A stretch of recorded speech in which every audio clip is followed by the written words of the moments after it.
A spare thought for Ukraine, this East European country now finds itself center stage because of domestic politics in the United States.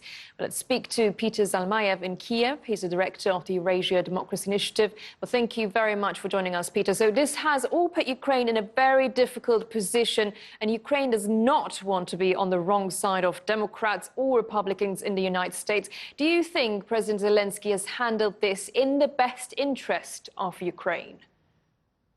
I think he has done all he could, considering his inexperience. I mean, this caliber of a scandal for someone so untried in international politics, someone so unorthodox, who came from an entertainment world, this was quite a challenge. And I think it's only now sinking in for Ukrainian officials, for Zelensky and his team, that no matter what they say about for example, the phone call with Mr. Trump, no matter what members of his team say, anything can become a tool of in this fight that we're seeing between the Democrats and Republicans. Even something as innocuous and innocent sounding, it was as, let's say, what the Ukrainian foreign minister the other day said, how that he did not hear any sort of quid pro quo moment from Mr. Ambassador Sondland. I mean, that sounded neutral to his ears, but immediately the Republicans used it as a line of defense and attack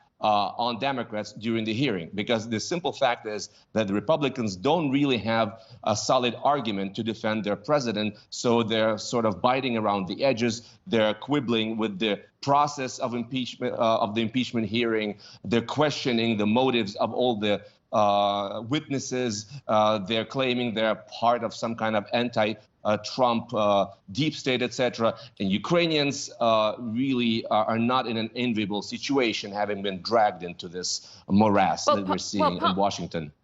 Part of Trump's defense is that this is about Joe Biden and his son's corrupt activity and how it's affected Ukraine. Do Ukrainians buy that? Did it ever matter to them?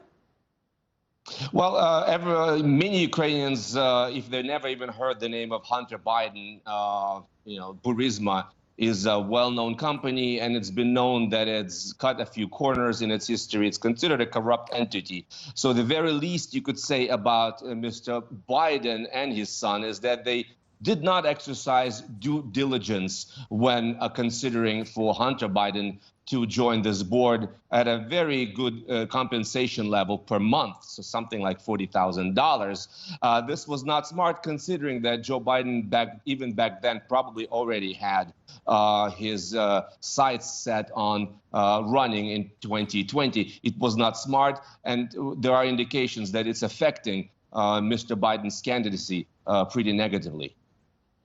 Well, Peter, do you have any idea what President Zelensky thinks of President Trump, knowing they both have a background of entertainment?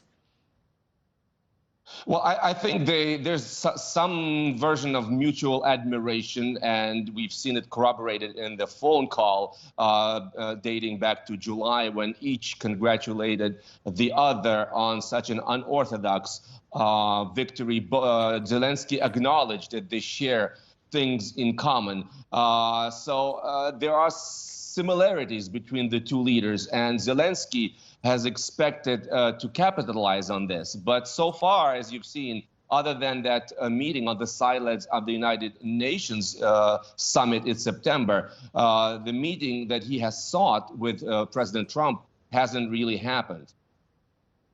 Well, we have to wrap it up here, but thank you very much for joining us here on TRT World. Peter Zalmayev.